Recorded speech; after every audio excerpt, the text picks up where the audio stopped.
there, it's Pete with GCI Turf again. I hope you're having a great day today. As you know, I've teamed up with Steck Equipment, Specialized Turf Equipment Company down there in Anderson, South Carolina. Great folks. We kind of worked out a deal to where I'll make some videos showcasing some specialized turf equipment, and in trade they'll just kind of let me hang on to it and demo it and use it. This is a deep tine aerator, GKB DTA, I guess that's deep tine aerator, 160. 1, 2, 3, 4, 5. Looks like about 5 foot wide is the working width. So I have no idea what the 160 stands for, but it is a really, really good looking attachment. So I don't own it. It's not mine. I'm just demoing it. Like I said, I'm going to get to use the thing, and these will potentially be purchases I'll make for my company because I do a lot of athletic field work, and I want to be able to offer these services to my clients. So it just worked out great for me to demo it and use it before I buy it. Now, if you're in the athletic sports turf world and you have an interest in something like this, there's a coupon code in the description below to get you, I think it's 5% off, and 5% off one of these things is a pretty big deal. Whether you call them, email them, text them, whatever, however you contact them, be sure and give them that coupon code so you get your discount. I'll link all that up in the description below. You can check it out if you want to. So this right here is the GCI Turf Blue Heat. It is Kentucky bluegrass. And man, you talk about a pretty stand of turf. Look at that right there. That joker is just absolutely on fire. It's cut at about 1 3/4 inches right now, and it's just in its prime. It is in its premium, prime, best it can possibly look. I don't know that I can make it look any better than it looks right now. It's just looking, I know you get tired of me talking about it, but I like the way it looks. It looks good. It is what it is, right?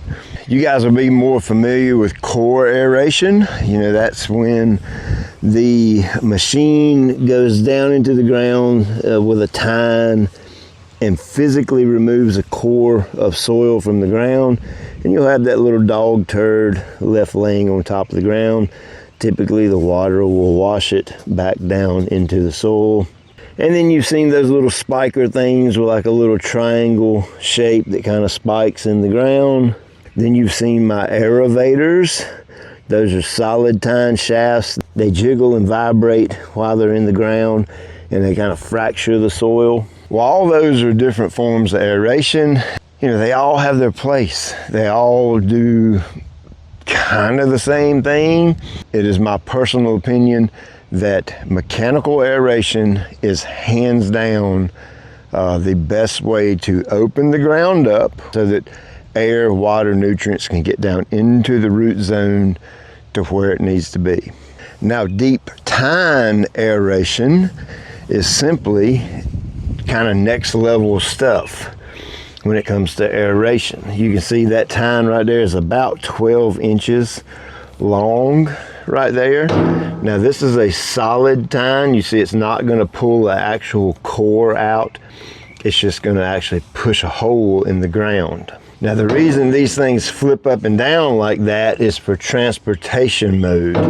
When you want to transport the implement, you lift these up, and when you're ready to use it, obviously you put them down. I would like to make note, the guy that dropped this off showed this to me. This is what happens right here when you leave those up and you turn the PTO on. You can see right here where this is bent kind of badly right here. Look at that right there, it done some pretty good damage. Well, what happened was this set of tines right here was up in the air, and when they turned the PTO on, it pop, pop, pop, pop, pop, hit that metal. So we're going to be sure to drop those down before we engage the PTO. Regardless of what you're going to do, what kind of aeration you're going to do, mechanical aeration I'm speaking of, ideally, I would like to take that opportunity while there's a bunch of holes in the ground to fill that void with something other than the North Carolina red clay that is under my feet right now. In this particular case, sand would be a fantastic option.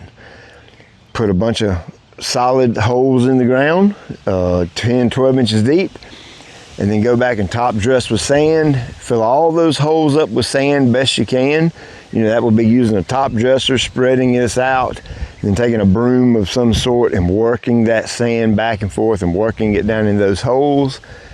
Then you end up with better water penetration, because water is going to flow through sand much easier than it's going to flow through this North Carolina red clay. Compost would be another great option. To top dress with compost, put that down, broom in, get that down into the soil profile. So any media or any type of material that would improve drainage, build soil, it's just an ideal time to do that. Now in my situation, I'm not set up right now to, well, I'm set up to do it. I just don't have the time to do it, and I haven't lined up the sand delivery and all that kind of thing. But next time I do this out here, I will more than likely take that opportunity to bring some sand out here. I'll coat the whole area with sand after I do the aeration, then broom it around, work it around, get it down in there, and let it fill up the holes. And that way, that will allow for, you know, like I said earlier, the water to penetrate deeper. And what happens when your water goes deeper in the ground? What goes after the water? The roots do. And with those open, airy spaces in the ground, the roots are going to dig deeper and go deeper into the ground to get that water. The deeper and stronger your root system is, the better this part is going to look to your eye.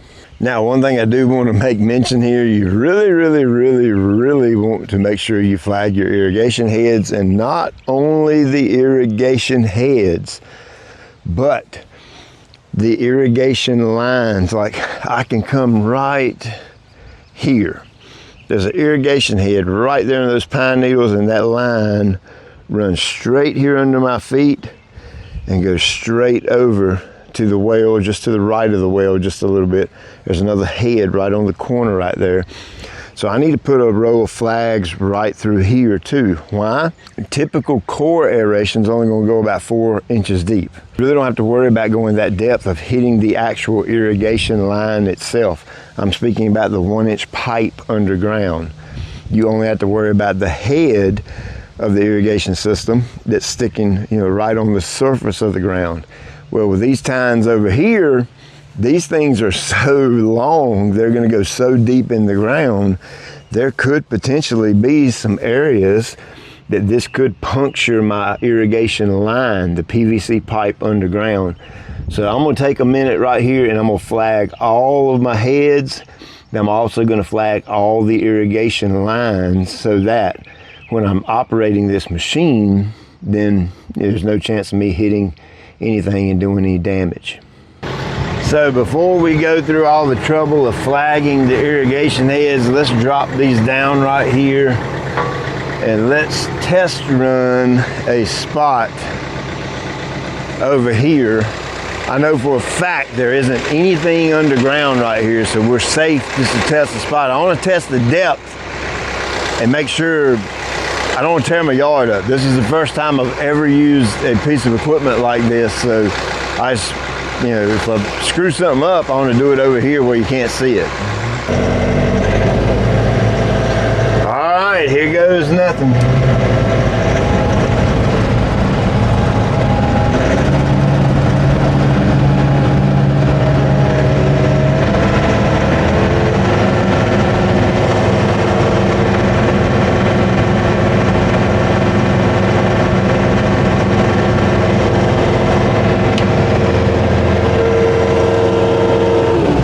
Whoa, holy cow. Oh my goodness, holy cow. I'm gonna have to do this through the fescue for sure. Okay, that's about 8 inches roughly. And I'm still Yep, there we are. That's right there at the bottom. So I'm burying it 8 inches. Easily 8 inches. All right, so you can see flags are everywhere. So I'm gonna stay a minimum of 1 foot on each side away from the flag. May stay a little bit further than that just to be safe. I ain't got time to be fixing no irrigation.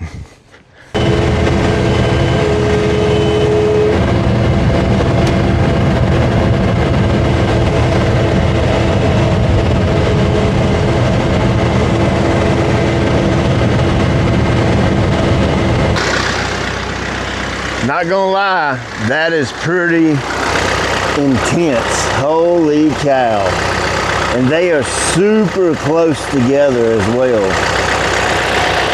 Ah, I am gonna love that thing.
Highly impressed.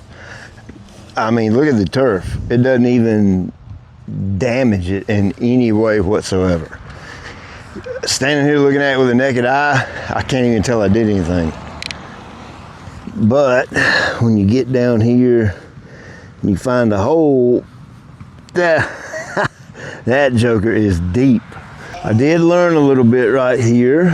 You can see I got a little aggressive with picking the thing up out of the ground. You can see I pulled up a little bit of turf right there. I'm gonna stick that back down in there, and I'm getting ready to turn the water on immediately, so that should be okay. Yeah, I'll get that pushed back down in there. Then when you come right here, I really made a little boo-boo right here. Look at that. Pulled that chunk up a little bit, so let's fix it. I don't know if my weight is going to be enough to mash this back down flat, so I'll probably ride over this with a tractor tire just to mash it back in there.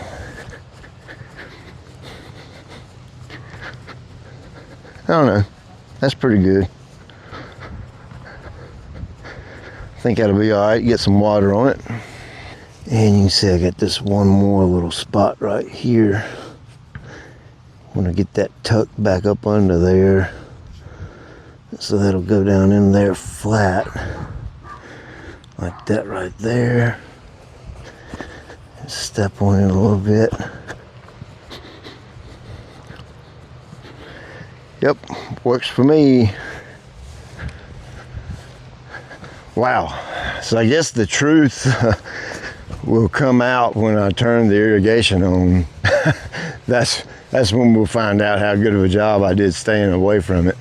So typically you would operate this with this shield down, but since I was filming, I wanted you to see this thing in all its glory.